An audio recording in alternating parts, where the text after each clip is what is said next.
या बातमीचे प्रायोजक सरगम कलेक्शन ब्रँडेड शर्ट फक्त 200 रुपयात रमजानाचा आनंद दुप्पट करा. सरगम कलेक्शनला भेट द्या. जगदंबा चौक, लष्कर, सोलापूर. मग मला ते आवडलं नाही. 2-3 ठिकाणी काम लावलेलं. मी घरी येऊन त्यांची तक्रार आईवडिलांना केले. एक रागाचं म्हणजे लग्नात रूपांतर नाही, चान्स सोडत नाही मी. प्रयत्न करे की माझ्या प्रभागात ते दोघही माझं म्हणजे आयुष्य आहेत असतं. मला आधीपासून सवय. आपण ज्या गोष्टीची मी व्ह्युअर्सला एक सांगू इच्छिते, जरी तुम्हाला वाटत असतील कोण प्रेरणादायी आहे तर त्या स्वतः एक नगरसेविका आहेत, प्लस एक आजोबांग इतकं करणं माझ्यासाठी खूप म्हणजे त्यांच्या इतकं चाराणा भाग जर एका बंजारा समाजातून एक महिला पुढे येते तर अन्याय होतो पुरुषांवर विनाकारण कोणावर अन्याय. 2026 ला जेव्हा मी आता ही निवडणूक लढले हे खूप माझ्यासाठी जिद्दीचं म्हणलं तरी. नमस्कार. आज महिला दिनानिमित्त आपण आज एक अशा कर्तृत्ववान नेतृत्वाला भेटायला आलेलो आहे, ज्या स्वतः एक आई, एक मुलगी, त्यानंतर कुटुंबाची जर जबाबदारी सांभाळतातच, पण त्याबरोबर त्या एक मुख्याध्यापिका आहेत. त्यांना स्वतःचा असा एक सामाजिक वारसा लाभलेला आहे. त्याचबरोबर राजकीय म्हटलं तर त्या स्वतः एक नगरसेविका आहेत, प्लस एक शैक्षणिक क्षेत्रामध्ये त्यांचं एक वेगळं नाव आहे. आज आपण भेटणार आहोत अश्विनीताई चव्हाण यांना. नमस्कार ताई. नमस्कार. सर्वात आधी तुम्हाला महिला दिनाच्या खूप खूप शुभेच्छा. मलाही. ताई, मला थोडक्यात तुमचा परिचय द्या ना. नमस्कार, मी अश्विनी मोहन चव्हाण. मी प्रभाग क्रमांक 24 ची नगरसेविका आहे आणि हा माझा दुसरा टर्म आहे. त्याचबरोबर मी महिला बाल कल्याण सभापती म्हणून पण काम पाहिलेलं आहे 2017 ला आणि आता स्थायी समितीची सदस्य म्हणून मला एक पद देण्यात आलेलं आहे. त्याचबरोबर मी श्री राष्ट्रसंत तुकडोजी महाराज माध्यमिक आश्रम प्रशाला येथे मुख्याध्यापिका म्हणून काम करते. ताई, मला थोडक्यात तुमचं बालपण कुठे गेलं, त्यानंतर तुमचं शिक्षण कसं झालं ते ऐकून घ्यायचंय. माझं बालपण हे सोलापूरचंच आहे.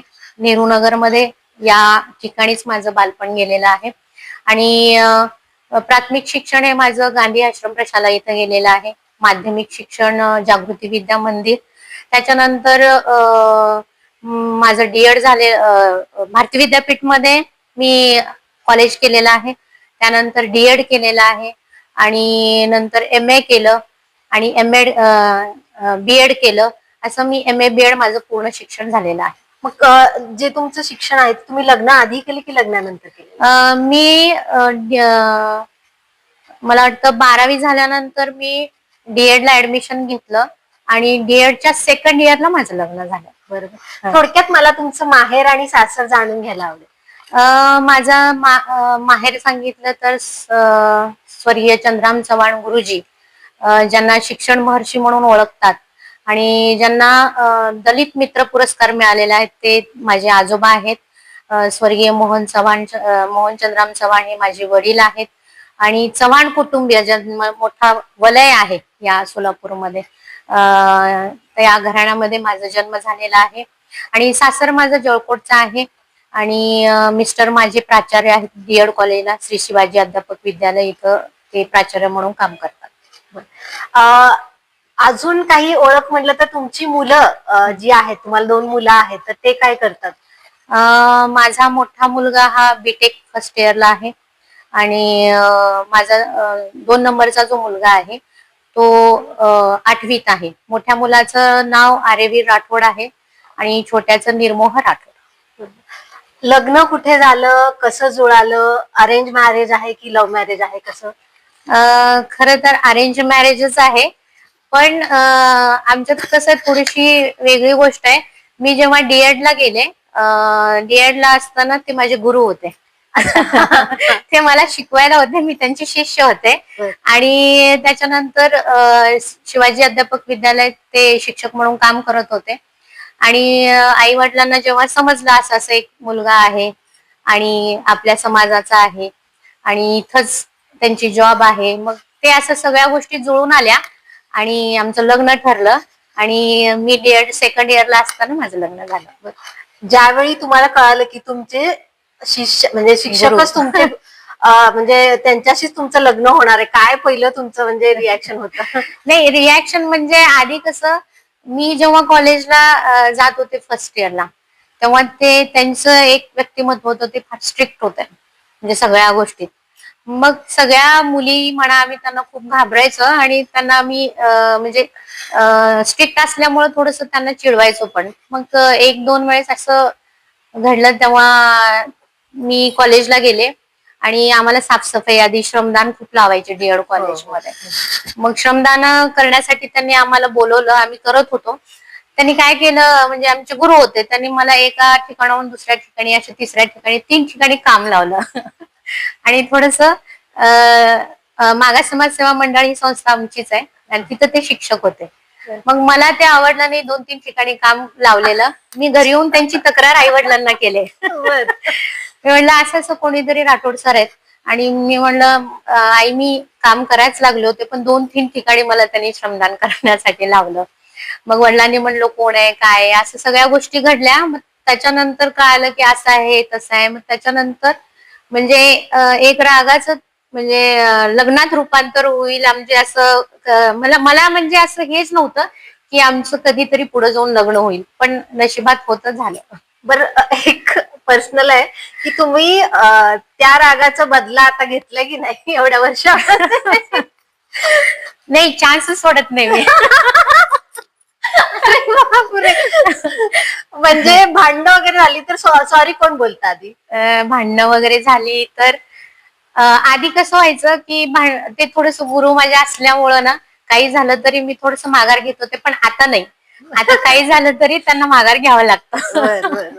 म्हणजे एकंदरीत पाहता अश्विनी मॅडम या म्हणजे घराचं सगळं जे आहे ते त्यांच्या हातात आहे. मॅडम, तुम्ही घरामध्ये स्ट्रिक्ट आहात का? म्हणजे मुलांबरोबर तुम्ही कशा वागता? ज्यावेळी तुम्ही शाळेमध्ये असता तेव्हा तुमचा एक रोल वेगळा असतो, किंवा तुम्ही जेव्हा महानगरपालिकेत आवाज उठवता तेव्हा तुमचा एक वेगळा चेहरा आम्हाला दिसतो. तर हे वेगवेगळे जेव्हा कॅरेक्टर तुम्ही करता तेव्हा काय असतं तुमचा अनुभव? नाही, खरं तर सगळ्या गोष्टी करताना ना, म्हणजे तुम्ही म्हणल्यासारखं जी परिस्थिती असते त्या परिस्थितीनुसार मी स्वतःला हे करते. घरी पाहता तर घरी मी असं म्हणणार नाही की खूप मी स्ट्रिक्ट पण राहते आणि खूप म्हणजे मोकळं पण सोडते, असं नाही. ज्या ज्या वेळेला जी गोष्ट हवी करावी लागते त्याप्रमाणे मी करते. काही वेळेस मुलांना म्हणजे मुलांना तर मी माझ्या दोन्ही मुलांना खूप प्रेम करते, कारण ते दोघंही माझं म्हणजे आयुष्य आहेत असं मला वाटतं. त्यांच्यासाठी मला जेवढं करता येईल ना, मी तेवढं करण्याचा प्रयत्न करते. पण कधी कधी आपली मुलंही चांगले, त्यांच्यावर संस्कार घडावे आणि पुढे जाऊन त्या चांगल्या पद्धतीचे चांगले नागरिक बनावे यासाठी माझा प्रयत्न असल्यामुळं थोडस स्ट्रिक्टही मी असते त्यांच्या बाबतीत. जे करायचं आहे ते करण्यासाठी देते, जे करायचं नाहीये त्याच्यासाठी मी कोणतीही परवानगी त्यांना देत नाही, किंवा त्या याच्यामध्ये त्यात जाऊ नये याची मी काळजी घेत असते. ओव्हरऑल पाहता वेगवेगळे कॅरेक्टर तुम्ही प्ले करता, पण हे सगळं सांभाळत असताना तुमचं स्वतःचं रुटीन कसं असतं? म्हणजे घरी तुम्ही कशा असता? माझं रुटीन ना, मला तर वाटतं की तारेवरची कसरत असते. सकाळी उठल्यापासून संध्याकाळपर्यंत माझ्या कोणत्याही गोष्टीची वेळ अशी नसते. सकाळी उठल्यानंतर मुलांचे डबे त्यांना तयार करणं, हे तुम्ही स्वतः करता? हो, स्वतः. आणि डबा तयार करणं, मी स्वतः त्यांचा डबा तयार करते आणि स्वतः डबा बांधून मी स्वतः माझ्या हाताने ठेवते. आणि ते गेल्यानंतर मग मला शाळेला जायची तयारी असते. मग ती शाळेची जायची तयारी वगैरे सुरू करते. तेवढ्यात मी राजकारणात असल्यामुळं काही लोक मला भेटायला येतात, त्यामुळं त्यांना भेटणं, त्यांना बोलून मग त्यांना पाठवल्यानंतर शाळेत जाणं. मी पूर्ण जरी राजकारणात असले तरी मी शाळेला मोठ्या प्रमाणात वेळ देते, कारण मला असं वाटतं की आपल्या मुलांची जशी आपण काळजी करतो तसं माझ्या शाळेत आलेल्या सगळ्या पालकांना पण त्यांच्या भविष्याची काळजी असते. आणि मी मुख्याध्यापक असल्या कारणानं सगळ्या मॅनेजमेंट बघणं हे माझं काम असतं आणि मी मॅनेजमेंट व्यवस्थित ठेवल्याशिवाय तिथल्या कुठल्या गोष्टी होत नाही, म्हणून मी शाळेकडेही फार लक्ष देते. प्लस ते करत करत मी हे राजकारणाचा पण खूप म्हणजे चांगल्या पद्धतीने करण्याचा प्रयत्न केला की माझ्या प्रभागात जेवढ्या काही अडचणी आहेत त्या अडचणी मी सोडवण्याचा प्रामाणिक प्रयत्न करते. मला त्या दिवशी म्हणजे ज्या दिवशी कोणत्या गोष्टीची अडचण मला फोन आला कोणत्या गोष्टी ते त्याच वेळेस सोडवण्याचा माझा हट्टाच असतं. मला आधीपासून सवय आहे, आपण ज्या गोष्टीची जबाबदारी स्वीकारतो ना ती जबाबदारी चांगल्या पद्धतीनं कशा पद्धतीनं पार पाडता येतं हा माझा नेहमीच प्रामाणिक प्रयत्न असतो. मी व्ह्युअर्सला एक सांगू इच्छिते, जरी तुम्हाला वाटत असतील की अश्विनी ताई हा टवटवीत असतात, त्यांना काही काम नसतं, तर सगळ्यांनी म्हणजे ऐकलं असेल की ताईंना फार काम असतं. ते स्वतः तेवढ्या सगळं काय म्हणतात करतात आणि प्रेमाने करतात मुलांसाठी. तर तेच आनंद त्यांच्या चेहऱ्यावर दिसतो. ताई, मला अजून एक जाणून घ्यायचंय, संघर्ष म्हणतो आपण, तर संघर्ष सगळीकडे आपल्याला दिसतो. तुमच्या संघर्षामागं काय आहे, म्हणजे कोण प्रेरणादायी आहेत तुमच्या संघर्षामागे? खरं म्हणलं तर माझं कुटुंब सगळ्यात मोठं माझं प्रेरणास्थान आहे. आणि त्यापेक्षा ना मी लहानपणापासून ज्यांच्या सारखं बनण्याचा प्रयत्न करत आलेले अशी 2 व्यक्ती आहेत. माझे आजोबा स्वर्गीय चंद्राम चव्हाण गुरुजी आणि माझे वडील स्वर्गीय मोहन चंद्राम चव्हाण. ह्या दोघं माझ्या आजोबांचा आणि माझ्या वडिलांचा प्रभाव माझ्यावर खूप आहे. लहानपणापासून माझ्या आजोबांना मी फक्त समाजकार्य करताना पाहिलेलं आहे. त्यात त्यांचं कुठलंही स्वार्थ मी आजपर्यंत बघितलेलं आणि त्यांनी लहानपणापासून आमचं पूर्ण एकत्र कुटुंब होतं. सगळे आमचे काका आणि काकू सगळे त्यांची मुलं आम्ही सगळे एकत्र राहायचं. सकाळी उठल्यानंतर 5 वाजता सगळे आम्ही स्वाध्यायाला बसायचो प्रार्थना करायला. ही आमची ठरलेली वेळ. 5 म्हणजे 5ला तिथं आम्ही आंघोळ वगैरे करून प्रार्थनेला ही सवय जे चांगल्या गोष्टीची आहे ना त्या आम्हाला आमच्या आजोबांनी आमच्या वडिलांनी लावलेली आहे. त्यामुळं सगळ्यात आयुष्यात माझ्या हे दोघं माझे प्रेरणास्थान आहे. आजोबां इतकं करणं माझ्यासाठी खूप म्हणजे त्यांच्या इतकं चाराणा भाग जरी मी केले तरी मी माझं भाग्य समजते. कारण त्यांचं समाजकार्य खूप मोठं आहे. गोरगरिबांसाठी एवढी मोठी संस्था त्यांनी काढली. गोरगरिबांची मुलं शिक्षणाच्या प्रवाहात यावं, शिक्षण घ्यावं याच्यासाठी त्यांनी खूप मोठं प्रयत्न केले. मला वाटतं 7-8 विद्यार्थ्यांपासून त्यांनी स्वतः शिकवायचं सुरू केलं. माझी आजी त्या 7-8 मुलांना स्वयंपाक स्वतःच्या हाताने करून घालायची. त्या 7-8 मुलांपासून आज एवढं मोठं विश्व त्यांनी निर्माण केलेलं. आज 35 संस्था या सोलापूरमध्ये आहेत, जिथे गोरगरिबांची मुलं शिक्षण घेतात. कोणत्याही प्रकारची फी नसते त्यांना, मोफत शिक्षण घेतात. त्यामध्ये आश्रमशाळा आहेत, प्रायव्हेट आहेत, इंग्लिश मिडियम आहे, सैनिकी शाळा आहे. अशा वेगवेगळ्या शाखा मागास समाजसेवा मंडळाच्या माध्यमातून चालतात. इतक्या साऱ्या मागासवर्गीय मुलांना तुम्ही शिकवताय. तुमचंही जर म्हणजे बघितलं बालपण, किंवा एका बंजारा समाजातून एक महिला पुढे येते तर ती खूप मोठी गोष्ट आहे. आता सध्यालाही तेवढंच ते इम्पॉर्टंट आहे.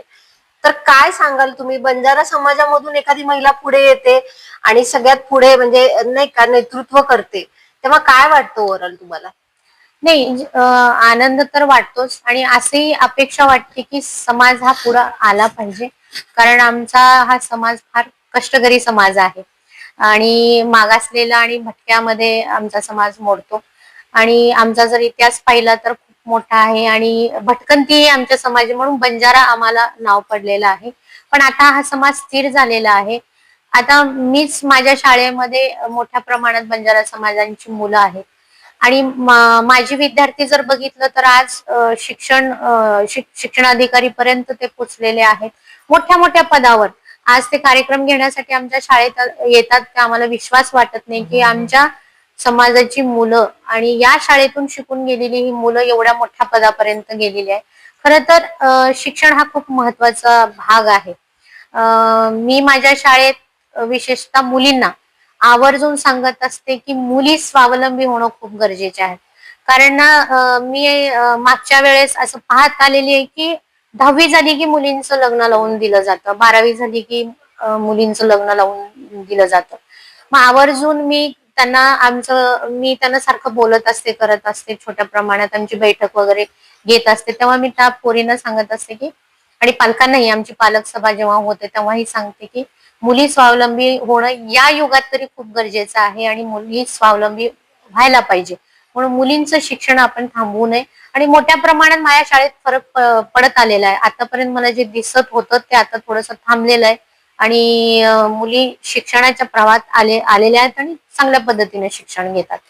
ओव्हरऑल जर बघता तुम्ही, एक एक बाजू आपण ही बघितली की गरीब घराण्यातून मुली येतात, बालपणी त्यांचं लग्न केलं जातं, पण कुठे ना कुठे अजून एक बाजू आहे जिथे शिक्षण घेतलेल्या मुली आहेत, तरी देखील अत्याचाराचे प्रमाण आणखीन वाढतच चाललेले आहेत. मग आता ह्या सिच्युएशनला तुमचा व्ह्यू काय, काय दृष्टिकोन आहे? मुलींनी कसं राहिलं पाहिजे जेणेकरून हा प्रकार जो आहे तो कमी होईल? यासाठी ना प्रॉपर मुलींना त्यांच्या अधिकाराची जाणीव व्हायला पाहिजे. कोणत्याही गोष्टीला मुलींना लगेच आमिष म्हणजे बळी पडतात, ह्या प्रमाण थोडस कमी व्हायला पाहिजे. यासाठी ना सगळ्यात महत्वाचा असतो तो आपला कुटुंब असतो. त्यामध्ये सगळ्यात महत्वाची असते ती आई असते. आई आपल्या मुलींना, जे आता कोणत्याही गोष्टी, आता आई विचार करतात की ह्या गोष्टी आम्ही कसं बोलायच्या, त्या गोष्टी आम्ही कशा बोलायच्या, पण प्रत्येक गोष्ट जी मुलींना सांगायची गरज आहे या वयातच, त्या वयातच मुलींना चांगल्या पद्धतीनं आई सांगायला पाहिजे, जेणेकरून ना त्या कोणत्याही गोष्टीला बळी पडणार नाही. कारण आताचा युग जो आहे त्याच्यामध्ये तुम्ही म्हणल्यासारखं मुलींवर मोठ्या प्रमाणात अत्याचार होतात आणि त्यांच्या मोठ्या प्रमाणात फसवणूक होते. हे कमी करण्यासाठी आधी त्यांच्या पाठीशी त्यांचं कुटुंब उभा राहायला पाहिजे आणि ह्या सगळ्या गोष्टी बसून चर्चा केली पाहिजे की कॉलेजमध्ये, शाळेमध्ये किंवा बाहेरच्या वातावरणात अशा काही गोष्टी घडताना किंवा अशा प्रकार काय घडत असेल तुमच्या बाबतीत, तर तुम्ही एक मित्र मैत्रिणी सारख्या आम्हाला घरी येऊन तुम्ही सांगितलं पाहिजे, याच्यावर चर्चा झाली पाहिजे. असं काहीतरी व्हायला पाहिजे, मला असं वाटतं. ताई, एकंदरीत आपण म्हणतो अधिकार, जेव्हा आपण म्हणतो की महिलांना अधिकार समजले पाहिजेत, पण जेव्हा अधिकार आणि कायदे जर त्यांच्या बाजूने असतील आणि काही महिला त्याचा दुरुपयोग देखील करतात, त्याच्यामुळे काय होतं की पुरुषांना कुठे ना कुठे त्याचा फटका बसतो आणि त्याच्या घरच्यांनाही त्याचा फटका बसतो. तर या संदर्भात तुमचा व्ह्यू कसा आहे? नाही, असं होऊ शकतो असं आपण मान्य करूया, पण असं नाहीये की प्रत्येक वेळेस ही अशा गोष्टी घडत असते. त्याच्यासाठी म्हणजे ती गोष्ट खरी आहे का त्यांच्यावर अन्याय होतो पुरुषांवर, हे जाणण्यासाठी तिथं बसलेले जे कानून म्हणजे आपलं डिपार्टमेंट आहे किंवा आपलं कायदा आहे, त्यांनी सखोल अभ्यास करायला पाहिजे. आता जे चुकून कोणी एखाद्या पुरुषावर म्हणजे काय म्हणतात त्याला, केस टाकली आणि ती जर खोटे असले, तर ते खोटं ठरवण्यासाठी आपला डिपार्टमेंट म्हणा, कायदा म्हणा, त्याला ते पुरेपूर त्यांची चौकशी व्हायला पाहिजे. त्याच्यामुळं विनाकारण कुणावर अन्याय होऊ नये, त्याच्यासाठी आपला डिपार्टमेंट आणि कायद्याने आपलं म्हणजे प्रामाणिक काम केलं पाहिजे. आजोबांबाबतीत तर आम्ही खूप ऐकलेलं आहे, वडिलांचंही ऐकलेलं आहे, पण तुमचं एक वेगळं अटॅचमेंट आहे आणि प्रत्येक वेळी असं म्हटलं जातं की अश्विनी ताईंचा जर आहे जास्त जीव तर वडिलांवर आहे आणि वडील हे यांचा जीवाचा तुकडा म्हणजे अश्विनी ताई.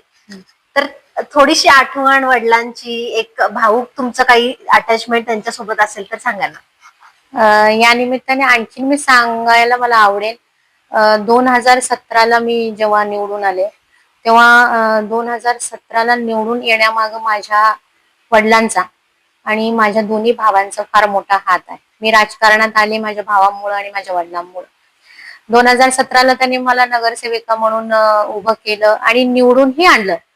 आणि माझ्या वडिलांचा अटॅचमेंट आणि माझं नाम मी शब्दात नाही सांगू शकत, कारण त्यांच्या मला वाटतं असं आपण मूवी मध्ये वगैरे बघतो की एखाद्या मुलीला एकदम फुलासारखं ठेवतात, करतात. मला ऍक्च्युली मी तसं जीवन जगलेलं आहे. माझ्या वडिलांनी मला आयुष्यात कोणत्याही प्रकाराचा म्हणजे वडिलांकडून मला रागवणं असू दे किंवा असं मी कधीच पाहिलेलं नाही. त्यांनी मला आयुष्यभर असं फुलासारखं ठेवलेलं आहे. तुम्हाला आश्चर्य वाटेल, माझं लग्न झालं तरी मला स्वयंपाक बनवता येत नव्हतं, कारण मला माझ्या वडिलांनी एक ग्लास पाणी आणून देण्याचं पण एवढं म्हणजे एवढ्या राजकुमारी सारखं मला त्यांनी ठेवलेलं आहे. आणि नशिबानं नवराही तसाच मिळाला. सगळ्या गोष्टीत त्यांची ऍडजस्टमेंट झाली. हळूहळू मी स्वयंपाक शिकत गेले. नंतर मी स्वयंपाक करायला लागले. आईला फोन लावून वगैरे मी विचारायची, आज ही भाजी करायला लागले, याच्यात काय काय घालायचं असतंय. मग आई मला तिकडून सांगायची, असं घाल, तसं घाल, हे घाल. मग तसं स्वयंपाक करत करत मी शिकत आले आणि आज माझ्या इतका चांगला स्वयंपाक कोण करत नाही अशी आई मला म्हणते. आणि वडिलांची आठवण ना लहानपणापासून आज मला आता ते नाही येत, तर मला प्रत्येक क्षण मला खूप आठवतं. लहानपणापासूनच त्यांचं प्रेम, मला दिलेली साथ, अशी एक पण गोष्ट नव्हती त्या गोष्टीत मला त्यांनी साथ दिली नाही. त्यांचे एकच शब्द असायचा, अश्विनी तू काम करत राहा, मी आहे ना बाकीच्या गोष्टी बघायला. हे जे शब्द होतं ना, मला स्वतःला एक असा प्रकाराचं धीर मिळायचं ना, मी कोणाशी घाबरायची नाही. कारण मला वाटायचं माझ्या पाठीशी माझे वडील आहेत. आणि ते म्हणायचे बाकीची गोष्ट मी बघून घेतो, तू तुझं फक्त काम करत जा. आणि मी आता मुख्याध्यापिका म्हणून काम केलं, तेव्हाही ते मला प्रत्येक गोष्टी भक्कमपणे साथ दिली. लहानपणापासून आतापर्यंत देतात. माझं लग्न झालं तरी पण ते माझ्या पाठीशी भक्कमपणे उभे राहिले. आणि आज त्यांना 4 वर्ष पूर्ण झाली, ते आम्हाला सोडून गेले. तरी पण माझ्या मनाला वाटतं की ते माझ्या पाठीशी आहेत. मला जाणवतं कधी कधी खूप अडचणी आल्या तर मला वाटतं की ते मला कोणत्या ना कोणत्या प्रकारे मला मार्ग दाखवतात आणि त्या मार्गावर मी चालत असते. त्यांचा आशीर्वाद माझ्या पाठीशी अजूनही आहे आणि यापुढेही राहावं असं मी माझ्या स्वतःला असं म्हणत असते. ही एक खूप सपोर्टिव्ह होते माझे वडील. अशी एकही गोष्ट नव्हती की मला त्यांनी करू नको असं म्हणलं नाही. ते मला नेहमी म्हणायचे की माझे 2 मुलं नाहीयेत, मला 3 मुलं आहेत म्हणायचे. मला मुलगी कधी म्हणलेच नाहीत त्याने. म्हणून माझा स्वभाव पण थोडस असं याच्यामुळं आहे ना, मी राहिलेली आहे. मी माझ्या भावांबरोबर वगैरे मुलांमध्येच खेळायचं करायचं, कारण मुलगी म्हणून ठेवलंच नव्हतं त्यांनी. सगळे अधिकार, सगळ्या गोष्टी मला मुलांप्रमाणेच दिलेल्या आहे. त्यामुळं वडिलांची खंत आता ते नाहीयेत, पण त्यांची कमी प्रत्येक गोष्टीत भासत असते. आज वडील असले असते तर ही काम झाली असते, आज वडील असलं असतं तर ते झालं असतं असं मनाला वाटतं. पण त्यांचा आशीर्वाद कायम सोबत आहे आणि त्यांच्या बरोबरच्या आठवणी मी कधीच विसरू शकत नाही. आणि त्यांचं माझं अटॅचमेंट म्हणजे खूप वेगळं अटॅचमेंट मला होतं. मी जेव्हा बाहेर जायची, राजकारणात पण असेल किंवा शाळेत जायची, तेव्हा माझी एक सवय होती. मी शाळेत जात होते, कॉलेजमध्ये जात होते, तेव्हा कॉलेजवरनं किंवा शाळेवरनं किंवा कॉलेजवरनं घरी आल्यानंतर मी दिवसभराच्या सगळ्या गोष्टी मी माझ्या वडिलांना सांगायचे. आज असं झालं बाबा, आज शाळेमध्ये तसं झालं, आज कॉलेजमध्ये तसं झालं. इव्हन राजकारणात आले तरी पण मी कुठं बाहेर गेल्यानंतर आधी त्यांच्याकडे जायचं आणि बाबा मी आज ह्या कार्यक्रमाला गेलो होतं आणि या कार्यक्रमात असं झालं, तसं झालं, ह्यांनी असं म्हणलं, त्यांनी तसं म्हणलं. ह्या सगळ्या गोष्टी मी त्यांना बसून सांगायचे आणि शांतपणे ते ऐकायचे. आणि ज्या गोष्टीवर रिॲक्ट करायचे त्या गोष्टीवर रिॲक्ट करायचे, ज्या गोष्टीवर करायचे नाहीत त्या बोलायचे नाही, ठीक आहे म्हणायचे. आणि जर मला कधी अडचण वाटली की किंवा एखादा त्रास मला व्हायचा, तेव्हा मी सांगायचे. तेव्हा फक्त एक शब्द असायचा त्यांना, तू कोणत्याही गोष्टीकडे लक्ष देऊ नकोस, तुझा बाप आहे आणि तू फक्त तुझं काम करत जा, बाकीचं मी सगळं बघून घेतो. या शब्दावरच मी आजपर्यंत एवढं म्हणजे धैर्यपणे इथपर्यंत चालत आलेली आहे असं मला वाटतं. नक्कीच तुमच्या डोळ्यात पाणी आलं होतं वडिलांची आठवण सांगताना. आणि एक काही म्हणतो ना आपण आधार, ते आहेत म्हणून एक आधार असतो आणि तो नेहमी आपल्या सोबत एक ताकद म्हणून उभा राहतो. असा प्रत्येकाला म्हणजे जे म्हणतात ना वडील जे असतात ते रोल मॉडेल असे सगळ्यांनाच असले पाहिजे असं हे असतं सगळ्यांना.